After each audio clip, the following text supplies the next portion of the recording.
I'll make one up quickly. I'll just spread out. And All right. Can you read?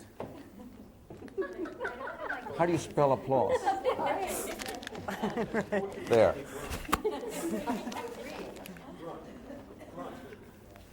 Welcome, all of you, to the Southfield Library. This is the first reading in a series of poets in the library. Tonight we have two poets who are very special to all of us in the room.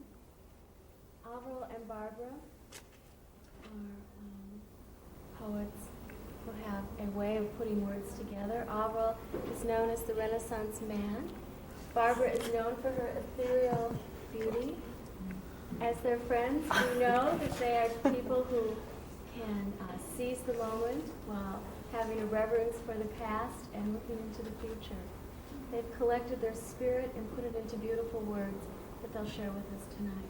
Thank you for coming. Thank you, Pam. My dears. Thank you. Thank you. Well, we're going to divide this into, I'll read for a little bit, and then Alvaro will read for a little bit, and then we'll read our joint manuscript, which was published in this issue of Milkweed Chronicle. And if any of you have it, I'll make the correction when we get to that. There's one correction there. And at the end, Mary asked us to read for approximately 40 minutes and then leave a question and answer period. So if any of you, I feel like it'll be more you people over here whom I don't know well, who might have questions. These are all our friends over on this side. I don't know that you'll have any questions. What? Our what? Some of our friends, right. Some of them are our friends. All right. No. Oh. At any rate, the other day I had some students from McAllister come. They're in a language class, and they wanted to talk to somebody who was dealing with language in creative writing. And they're freshmen, and it brought back to me the days when I was an English major, and all the mystery in which poetry was cast, so that a poem was never ever said what it said on the page. It always meant something else. And so they asked me to read some poems, and I did. And I read a poem from this particular series that Alvaro and I did together. And then I asked one of the kids to take the risk and tell me what the poem meant to him. And he did a really good job, but he was scared to death because the poem is about me standing on the porch looking at birds. And he said, well, you're in a very high place and the rest of the world is down here. I said, no, I'm looking at the birds. I tell you, I'm looking. So all I wanted to say, for those of you who've never heard my poems, is that what I say is what I mean, okay? There's no hidden symbolism. The first poem I'll read is called Death of a Dog. Outside on this first warm day, I think of the dog, that the sun might help her. And so I carry her downstairs, out of the room where she's lain for 3 days, just lying there, her breathing the only anchor left. Put her beside me on the grass. She is thin, dried up, like these weeds I pull that nevertheless hold on, breaking free only with effort, with a sound of tearing. And again I think how I hadn't planned on this, how maybe she'll make it. She tries to rise, move away. I miss the point and move next to her, then watch as the thin, resilient roots break along her spine, moving up to the quivering nose, where something hesitates, as if confused by this body already sinking like soil into the space left behind.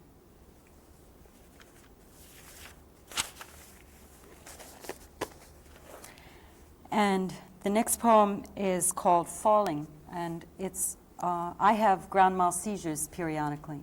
And this is not something people usually get up and say publicly, but I wrote a poem about how it feels and how in some ways I try to accommodate to this reality. It's very rare, so relax. Falling. It begins in the belly, as if there were a drain there, from which the plug has been pulled, and down I go, water from the tub. The floor, the last solid edge, before I am sucked out. I remember the floors, one in the liquor store in Mexico, its tiles some geometric mystery, directing me to a piece of chewing gum flattened into a dirty moon. Another floor that came smack up against a wall with dust rollers, slow-moving clouds, and you somewhere above calling me to come back, come back. It is not unpleasant for me.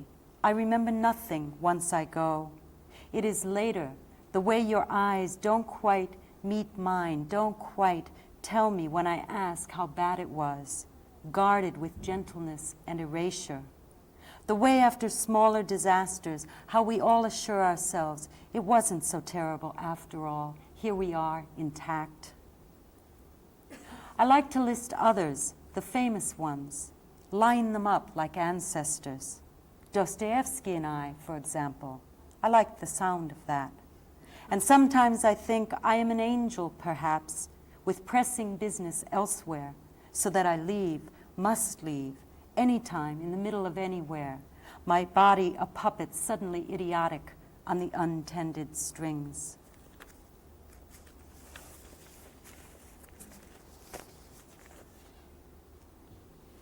Since we're such a small group, actually, if you have any questions you'd like to ask, or those of you, as I say, who are unfamiliar with me or my work, if you'd like to ask anything while we're in progress. Not in the middle of the poem, but any? Okay. This next one deals with some of the things that Alvaro and I dealt with in our joint manuscript, which is abstraction, which is what language is, and yet there is this reality that language is always attempting to get hold of and tie down. And so this is a kind of argument as it runs through, dealing with language. It's called The Tree. Out in the lawn chairs, in the sun, warm at last, our voices float out into the wind like the seeds of the cottonwood into the neighbor's yards. We are facing the maple you transplanted 2 years ago, tied down at an angle in hopes it will miss the electrical wire you forgot about when you moved it. You tell me about a woman at the party who, looking at your painting, told you she didn't like abstractions. We sit quietly. The maple's arms are askew, reaching everywhere, as if it hasn't quite figured out where it's going. Tree, I say, like a child with her primer. Tree, and it becomes one, interchangeable with the birch further away. I erase the word, just look. A green madness is about to topple at my feet. The cottonwood across the street is a stadium quivering with applause. It is the last tall angel over our houses, the elm's ghost now, remembered mainly by the mushrooms that sprout where they used to stand. Tree, and the child's wonder gets neatly folded like underwear into the waiting drawers. Tree, the word a net to catch this fish. Language, the web in which the spider of consciousness dangles. This tree struggles to find its way upward. Its roots travel whitely through an opaque sea. This tree will outlive me. Your painting is the same mystery, I say, the same fish, but this is the real world.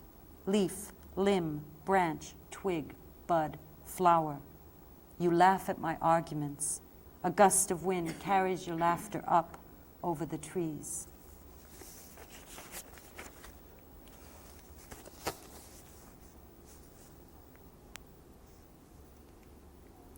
The party.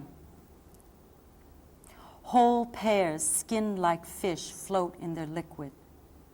Chinese porcelain and silver, the polished table in candlelight. My friend serves at one end, her face soft and smiling. The room itself a painting we have entered with our noisy lives, our impertinence. She gives us this one clear, cold night, a warmth with a shape we can settle into. In her hands, the hours become bread. They rise, give off delicious odors. We can hardly believe that our hungers wait like our boots at the door. When it's over, I embrace her. Her body trembles against mine, and not with laughter. So strange, I think, after such ease, such perfection. So familiar, I wonder if it's not myself. And am grateful, relieved for this final touch. Like the fire burning down now, and the stars so far away, also trembling, giving themselves that way. And this is a poem that I wrote for a woman who was very important in my life. She was the first adult when I was in my teens who gave me hope that aging might not be as awful as it is. But at that time, it really seemed that it was the worst thing. It was much worse to me than death, because death was just too far. It was too great an extraction. And she was my sister's mother-in-law, and she died a few years ago after having had Parkinson's disease and having surgery for it, where they, shot some kind of electrode and they missed. And so she ended up the last years of her life. This was a woman who read and wrote and spoke 14 languages and couldn't say anything. Nothing came out straight. So when she died, I wrote this poem. It's called Pure Song. At last, you have died. No more of that body like a weed caught in a windy fence. No more the inarticulable words, the burned-out bridge between mind and tongue. I don't even cry. I applaud you. Just when we thought you'd never do anything, you did it. You left.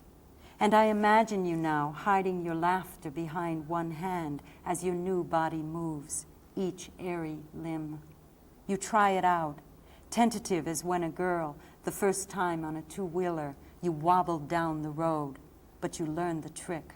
As now, look at you, big show-off.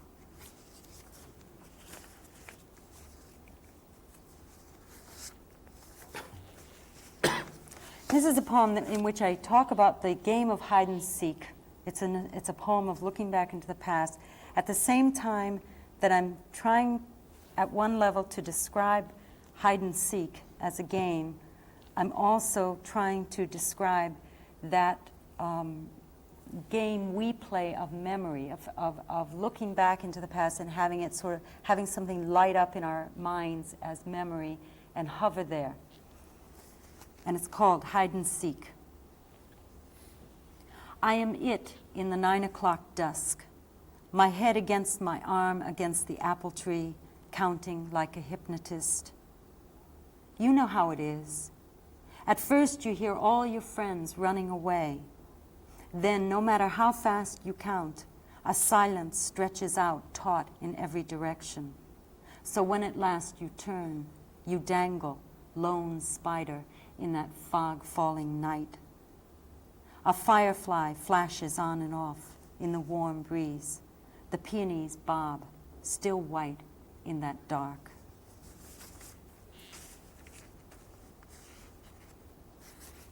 And I'll read 3 more. The next poem is called Holding Together, and it's based on the hexagram holding together. I don't know the number of it, in the I Ching. Are you all familiar with the I Ching? The Chinese book of changes? Yeah? No? Well, it's okay. It's a book where I have coins. You have 3 coins, and they have what we would call heads or tails, or yin and yang, and you throw them, and you get broken lines or straight lines according to whether they're odd or even numbers. And the Chinese do it with yarrow sticks. I think it's 49 yarrow sticks. At any rate, you get this hexagram, 6 lines, and then you look up in the back of the book what the hexagram is, and then you go and you look up and it tells you what to do. And whenever I don't know what to do, I go throw my I Ching coins. So this was the hexagram holding together. The I Ching says the correct place of the woman is within, that of the man without, and it means what it says. just as in 2 months more, the snow will shrink back along the sidewalks, and everything then but water will hold its breath. The sky itself furrowed like a huge forehead, as if vaguely remembering the swelling buds, the grackle's loud doorbell. The order of it, that is the surprise, the uncovering of the laws. That a black hole can only expand, that is its nature. That it swallows itself down to an unimaginable smallness, the paradox, like us, how we hold together, our laughter hoisted out like the neighbor's laundry, steamy in the crisp winter air. And this is a different season. This is fall. It's called the harvest. The sunlight filters through the curtain, and with its lace lies flat up against the wall like paint. Outside in the garden, the blue of the sky falls into the collar of your work shirt, down to the deeper tone of your jeans. The shadows of everything deepen, yawn across the grass, gathering the darkness that was there all along. Our house crosses the street, climbs up the neighbor's. When it reaches the top, the corner steeple will be the last candle. You break off an eggplant, straighten. A small sun is setting in your eyes when you turn toward me and look. And the last poem that I'll read to you is unfinished. As you can see, I'm still working on it. And I'm going to give you the information. I'm going to cheat because I was told by people who know better that I should get this information into the poem. It's not in there yet, but I haven't figured out how I'm going to do it. So I'm just going to give you the information and let the poem stand as it is at the moment. It's called Anniversary, May the 13th. And the information is that May the 13th is the anniversary of my sister's death by her own hand about 18 years ago. But about every time, just as you get these seasonal things, every May 13th, it's sort of like something lights up. And it's a partially angry poem. It's also a grieving poem. And I feel in a sense about my own poems that they're celebrations, even dark celebrations, such as this one. Anniversary, May the 13th. Today it's for no one but me that the trees stand at attention that way. As after so many years I let myself open and let you back in. Come on, come in. Come on, come in. You have nowhere else you can go. So use my eyes, look out through them. I want you to see. I want you to look at what you left. Green, isn't it? Green even today, with a mist still as memory, filling the air. Mist so fine it is, like you, almost not there until something stirs it. Is it you? Or only the Sunday bell that rolls in like a foghorn? Sister, I could almost believe we were home again, the smell of the sea coming in like that. That bell could tear your heart out. Go ahead, use mine, let it be torn. Just don't tell me your good reasons. Don't expect me to understand. It's a pity you'll have to miss again the just opening lilacs. Thank you. Now Alvaro will read.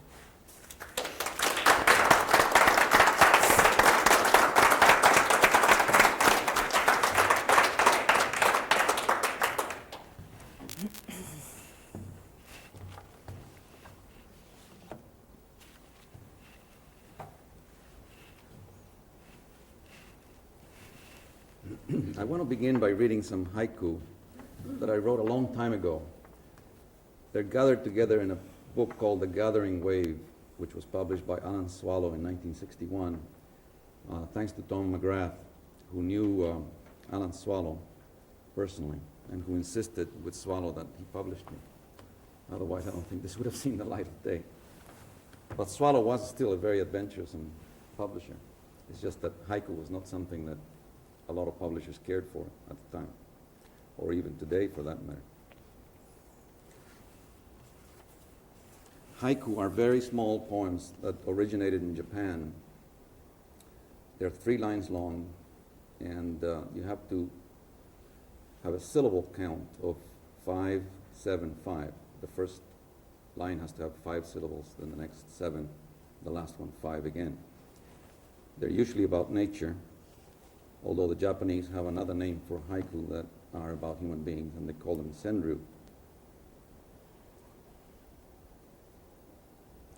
Looking at the moon, suddenly remembering to look at the moon.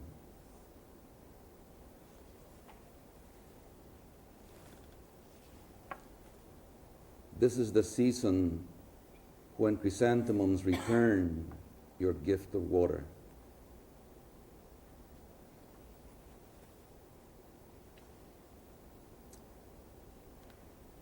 I was born in Costa Rica, and a lot of these haiku have to do with the tropics, nature of the climate, the nature of the economy and the life. You hear frogs like that in bucket after bucket of utter darkness.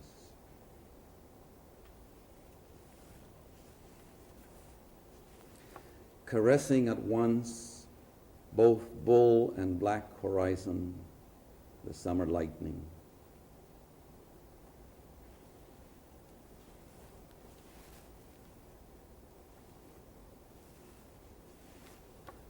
Forcing the bamboo to throw them in the water, the naked schoolboys. Her golden urine all over the squash flowers, the runaway goat.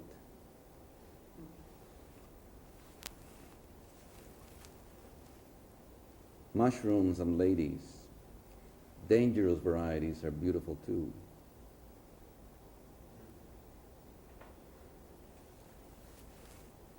A few tangerines and the world's population just about doubled.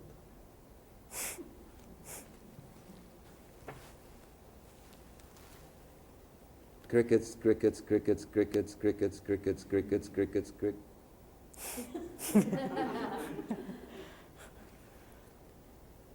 I hear the crickets, but if the wind were to change, I'd sit in darkness.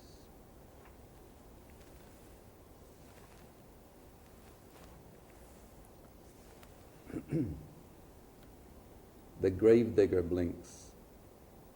High winds carry the spider over the ocean.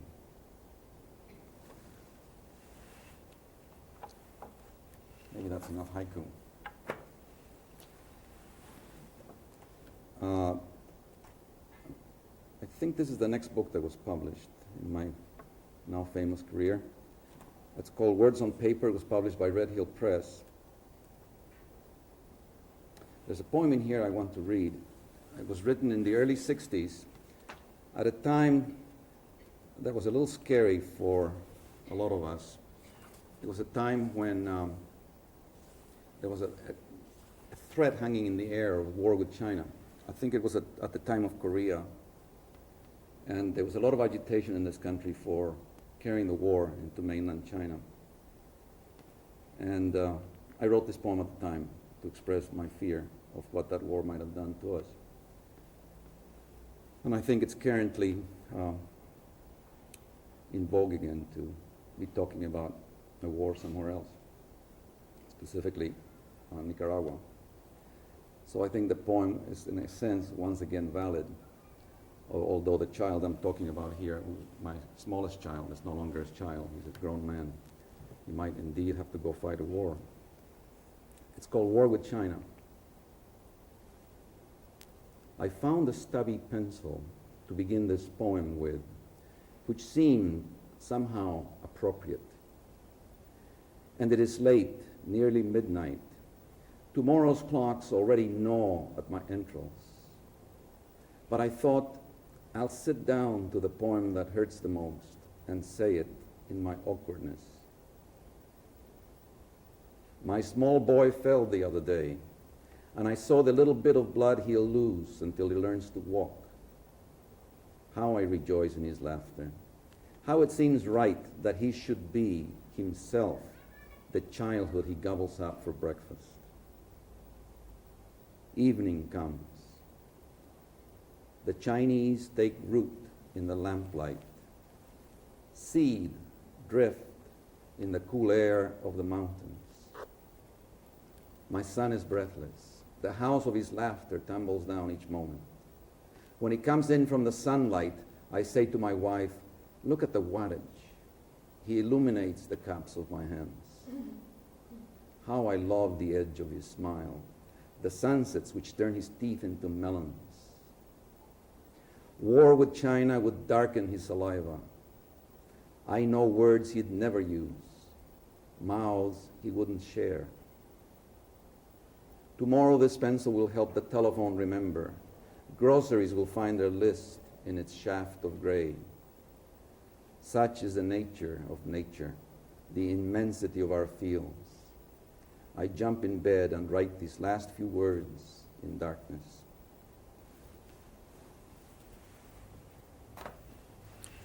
I would like to read a few poems from a manuscript, still unpublished, called Smallness in Mountains. So these are more recent poems. This poem was dedicated to James White, who was a poet, passed away a few years ago. He's a very dear man to a lot of us. And one time I gave a reading and he heard this poem and liked it a lot, so it's dedicated to him. Acquaintances. At dawn, my mother lights a lamp and points it out the window. The shadows of the horses tremble and move sideways. A cloud comes over, rubbing against the side of the mountain.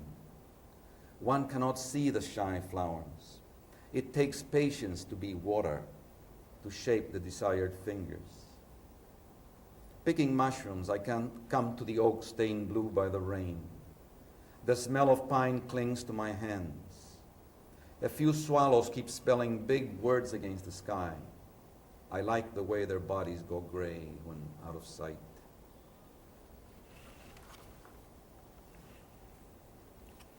And a poem about childhood. I had a very happy childhood in the country, in mountains that are so green that they're unbelievably so.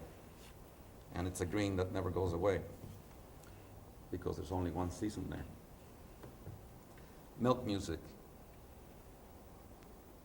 I thought I was done with childhood, but there is my voice again, out by the peach orchard, by the fence where the grass falls thick like a rug and untouched. And if you call and I turn, the light is sure to swing upon its hinges. You're that smallish girl wearing a scarf, a morning kiss up on the hill. Yes, it's 1937. The linnets have taken the world to the pond where I used to long for you. You can blame my eyes. They don't do well in the moonlight.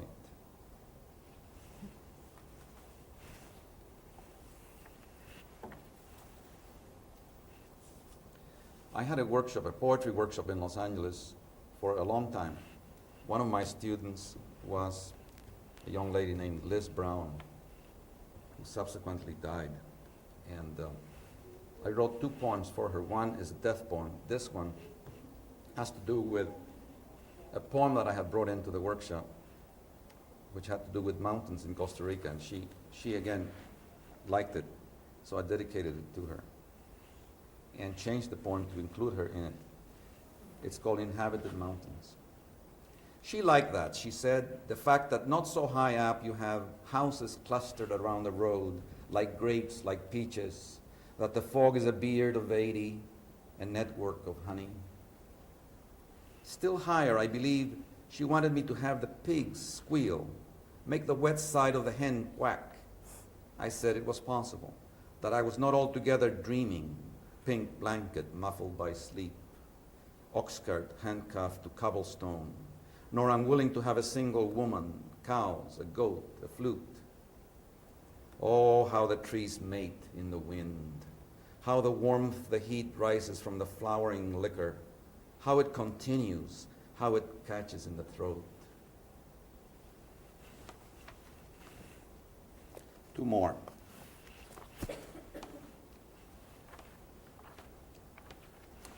Dawn. Bit by bit, everything, nothing, as on a child's seesaw, tips from silence to light. We are given hushed milk and told to forget our dreams. Out there in the fields, the dust will forgive us. We can never abandon our hands. The blue sings as if a bird has a nest in us.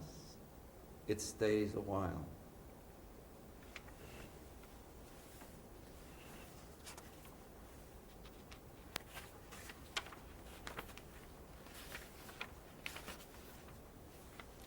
The last poem I'll read separately is called New Explanation.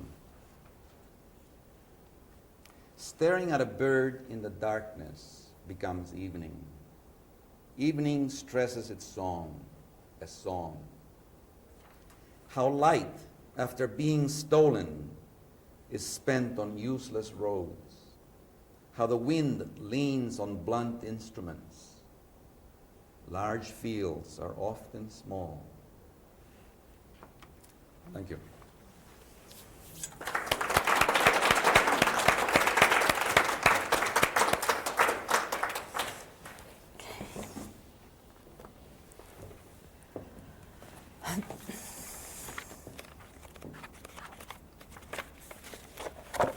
We come fully equipped with 2 copies because she has to have it very close to her and I have to have it very little distant.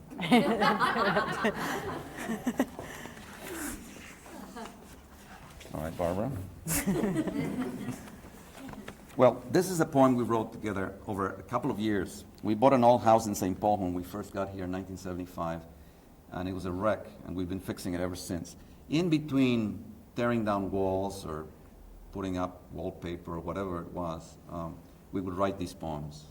And I would finish one and give it to her. That meant she could take a break and write a poem while I took the hammer. And the manuscript is called Loose Windrows, Little Corpses, which is a line from a Whitman poem. Windrows are those little bunches of weeds that farmers put together in fields after harvest, like haystacks. Haystacks. Okay. And the quote is from a poem of his called Elemental Drifts, basically a poem about the ocean. And part of part four goes like this. Me and mine, we, loose windrows, little corpses, froth, snowy white and bubbles, tufts of straw, sand, fragments, buoyed hither from many moods, one contradicting another, from the storm, the long calm, the darkness, the swell. And the manuscript is dedicated to friends of ours, Eileen and Bert. Shapiro. Eileen and Bert Shapiro. Right. Okay, the poems are divided into 4 sections, and section 1 is called Idea for a Flower. And I began the poem, the manuscript, so I'll read my first. Not because there is anything like a mountain, but because by themselves, before we come to them, mountains include us within them. Not because water might cling to moisture or be hemmed in by rock, but because the haze from the valley disappears with the wind. Not because there are words to say this, but because by itself can be a fine thing. What follows is usually folly. I will speak plain words, like sage that grows wild under a windy moon it can't depend on, and does. Though we don't see it, we know the wind is waiting between the branches. Listen, your voice, as though underground, runs like diamonds.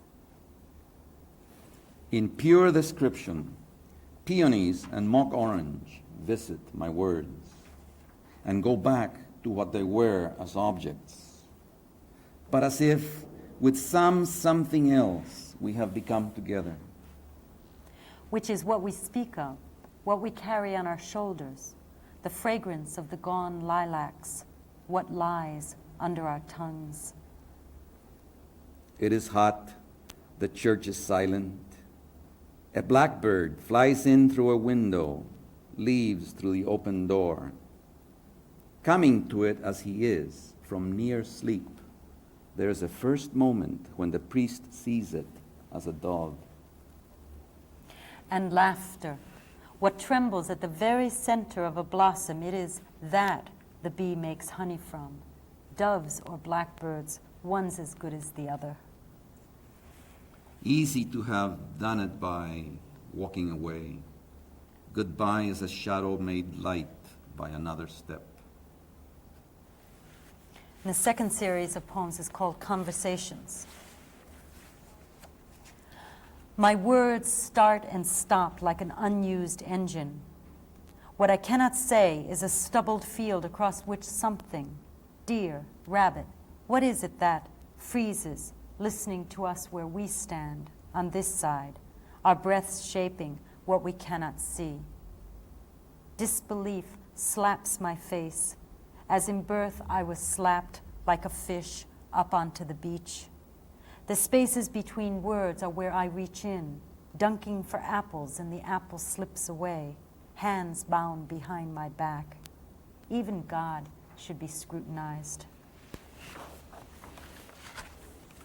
The saint won't come down off the lemon tree. Come down, begs the syrupy world. He does. He goes to a mirror and closes his eyes. Childhood rinses his every thought. He knows how the night-blooming jasmine makes the landing of starlight safe on earth. But look, a moth has fallen into the honey.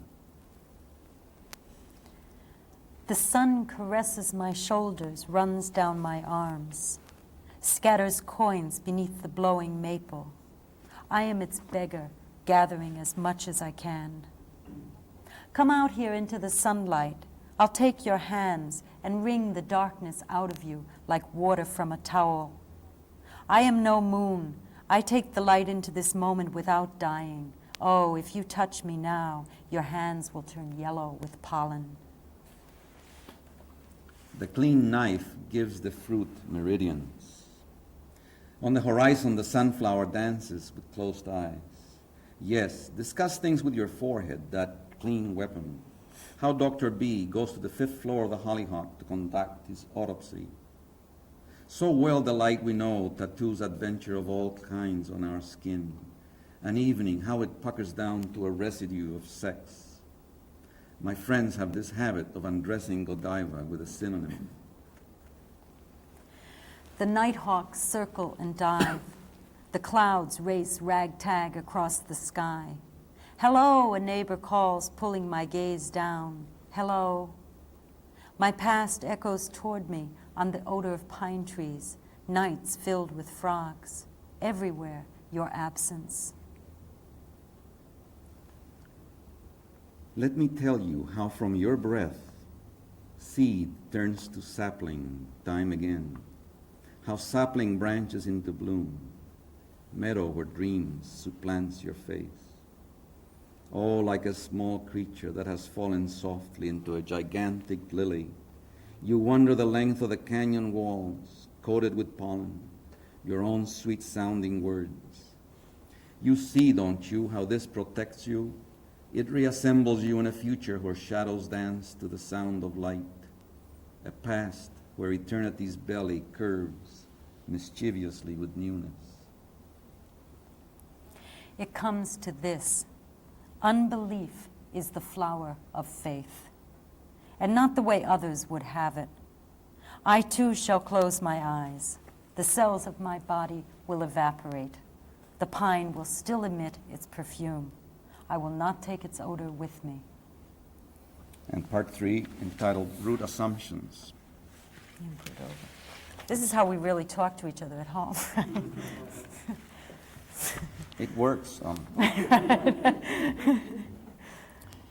When the rain first hits along the coast, each pebble sizzles, each accepts its darker hue, and when matter and action are seen as an extension of consciousness, then all life is sweet. This afternoon has welcomed umber into its heart. The lukewarm water amazes the crayfish. I had an aunt who devoured oranges as if weeping into a handkerchief. Above the salt of the sea, A seagull, like a mother, gracefully reveals the M of her wings. Dawn enters our room, catching us with sleep, still darkening our eyes. I roll to my side with the logic of a dream. If giving and taking are the tides of love, then all deaths are acceptable. Last night's rain, like a good housekeeper, has everything glistening. From the top of the cottonwood, the leaves send word of another storm coming. Below on the lawn, a robin is stretching the life of a worm. The vertebrae are down in the basement playing with their colored toys, and I am ill with rainbow. You open your vital glands, and a priest has 2 dogs, or guitars have a toothache, and immediately you're like a school of milk, the child world hungry. So it's glorious to be now, and I'm happy to be how you said we should at dawn without a wallet. When we were young, the times were simpler. Or perhaps it was, the times were simpler because we were young. I hear you whistling from down in the basement. 2 hours later, catch myself humming the same tune. I come up to tell you how the only thing that cannot be handled in painting is a mirror facing the viewer. And of course, later that evening, Shapiro invents a blank wall with a peephole through which you can legitimately paint the self. I'm out in the garden when the phone starts to ring. Damn, I say, knowing you won't leave your painting. What if I didn't answer? It rings when we're not home. But its insistence is like the cry of a child, and I run all the way. By dinner, the sunset is painting the kitchen apricot. Against the window that way, your head is haloed, as if you were a saint.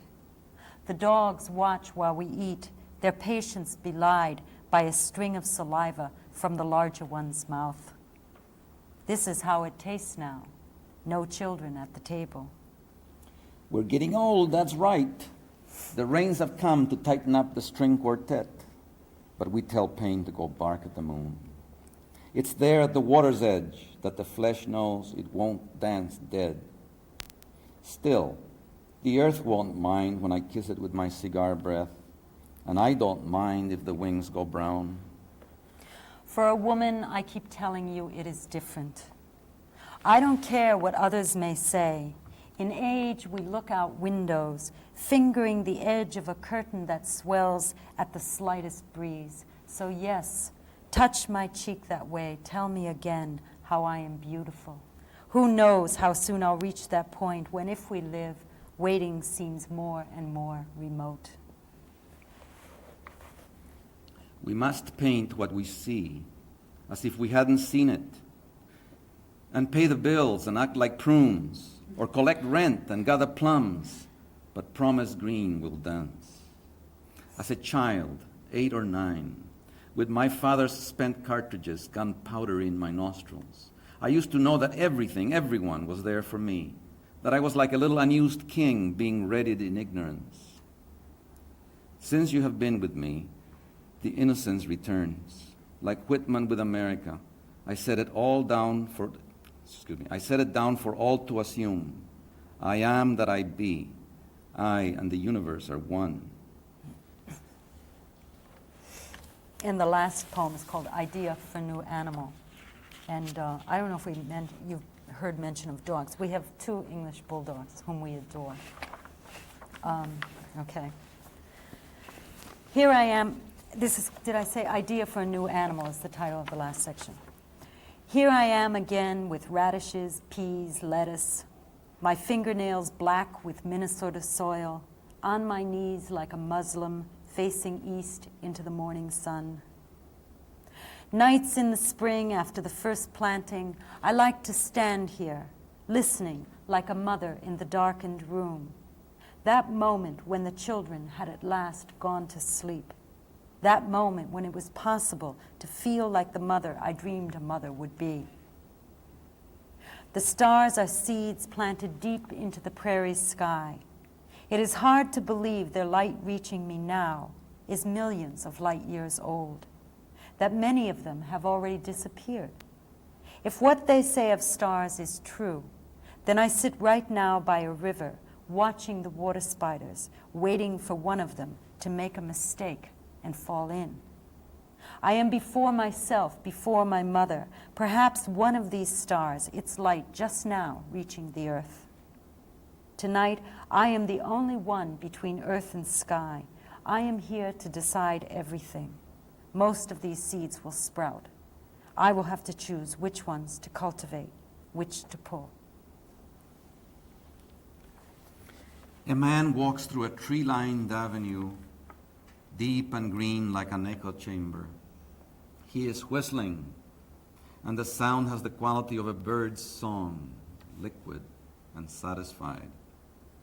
The river flows with its fast, inevitable color of a wine bottle or two, and I have one of those moments in which ineffable memories return all at once, drowning me in great and happy bliss.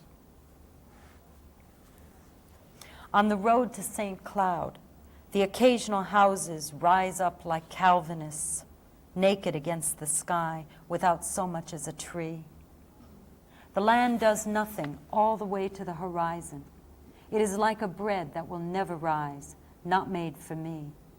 I suspect the people here sit out evenings claustrophobic in rooms, their vision embracing the prairie distance. It seems our planet is just right. For me, the New England hills green with rain. For you, your mountains ripe as mangoes. Each of us with a particular landscape, an inner painting like destiny, through which we move forever unsatisfied, looking for that special rock or gadget, that curve of space we call home, the place in which we believe we might live happy. Away from the road, along a path a man is walking, nowhere perhaps, but with a definite purpose. One of her pastels warns against animals, as if animals had ever... And running, hasn't she felt their joy, their pelt, their feet that smell like popcorn? She's another painter with an amateur soul, a liver full of ill-digested fears, when the earth could do with sympathy, beasts that know of no Jerusalem, but toss among the stars or sleep in autumn's dandruff. Mine gives a hiccup, wakes up from an arpeggio of dreams, and fox or alley cat makes it fast across the freeway. When I die, let there be bulldogs where I go. I would die again without their clownish seriousness. And let there be pigeons with their surprised eyes, fish with their bullet bodies. When an animal dies, it melts into the ground. Ants and flies are the morticians. There is no service, no jagged grief, so little hurt among them. Thank you. Thank you very much.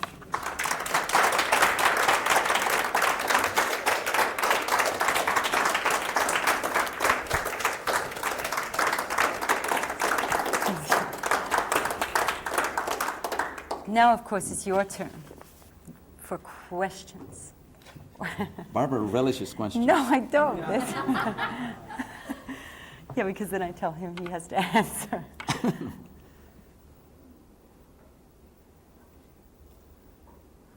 Well, things were fairly explicit, weren't they? Well, I know, I have a question. I wanted to ask how you happened to start writing those poems back and forth, if there was an occasion that because you've been writing them for, what, several years? Well, actually, I think we wrote the first section called Idea for a New Flower, like the first year we were here. That's quite a while. And why we started, I have no idea. We just did, and then we left it. And then it was that Milkweed was wanting collaborative manuscripts, so I said, hey, we already started one, let's go on. So we went on from there with the last 3 poems. And then, of course, we didn't win, so we went back and we really worked on the poem again this summer, the poems, the whole manuscript, and then Milkweed put it in their magazine. I love how they build. They're so nice how they build. Thank you. Thank you. Thanks. It was a lot of fun doing. Yes, Mary. I'd like to ask a real naive question. How did writing poetry? Is it something that you just felt from early on? When did you start? Or what, what have you always known that you wanted to express yourself in such beautiful ways? Go first. Well, you've been writing longer. All right, huh? Yeah, if you could paraphrase the question. Oh, why did we begin writing and how, basically? In my case, I began when I was 16, writing what I called things. I refused to call them poems because I hated poetry. I thought poetry was the worst, most boring thing in the world, mainly because of what had been presented to me in schools as poetry and the way in which it had been presented.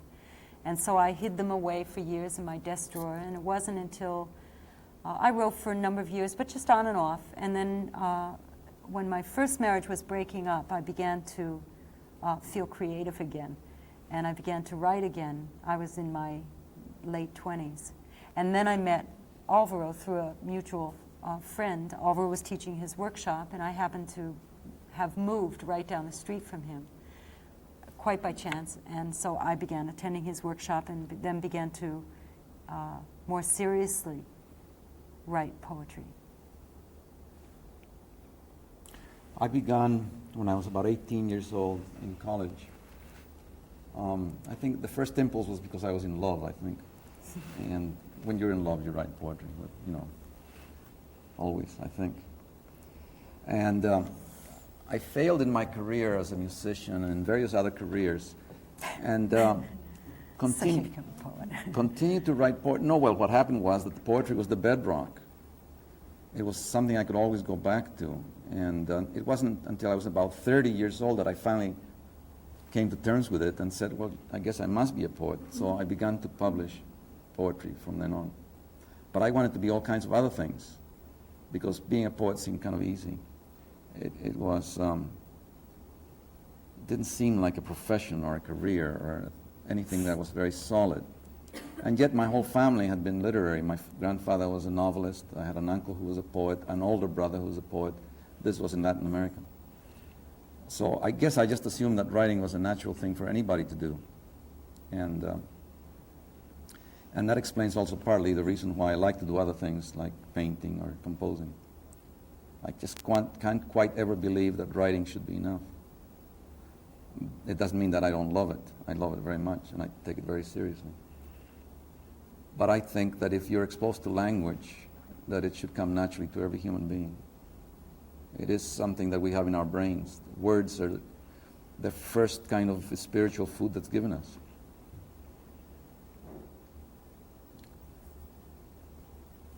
What are your future plans with your words? Writing? Do you have any plans? Well, no. Well, I have another. Specifically your writing. What are your plans?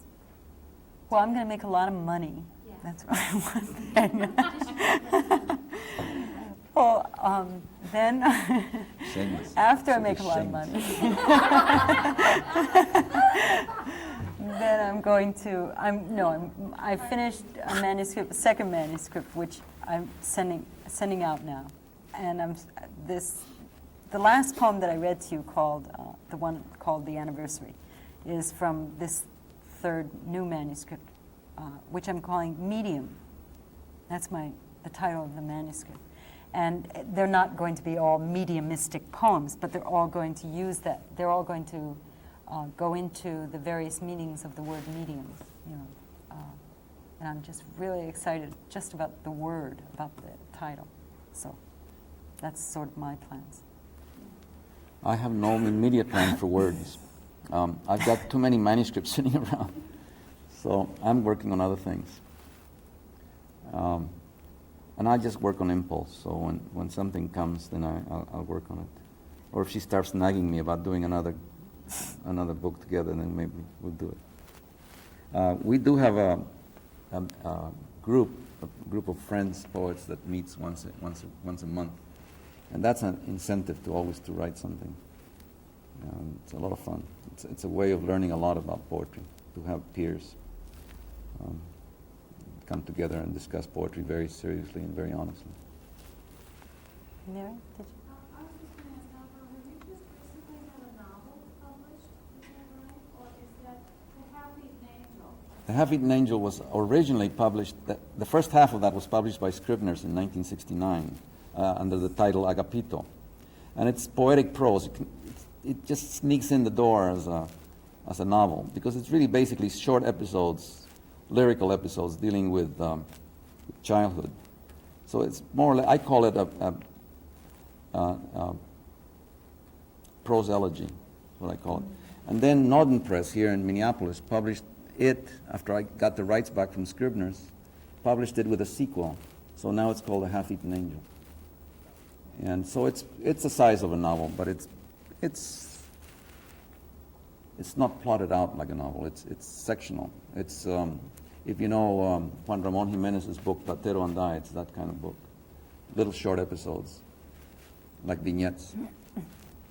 I have 2.5 novels sitting around. Again, I'm hoping to get them published someday, but nothing has happened yet. Okay, well, thank you very much for coming, all of you.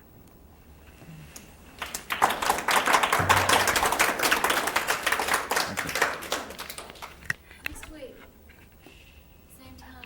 I'd like to thank all of you for coming, especially Dr. Monroe for sharing your beautiful gifts with us. Wonderful, and invite you all to come next week and hear John share with us. Thanks. We're Thank you. hoping this will grow. Yes, I'm The library is the perfect setting. Oh, it is, yeah. It is a good room. Yeah, it's a nice. And you know, room it for takes big a little room. time for the public to get used to the notion and to think about it. Oh, and they That's see it right. month after month, they say, well, maybe I should come That's to this. right. That's right. It takes time to build up It the does. climate for And then if the lighting is, the programs will be packaged for cable TV, and that will reinforce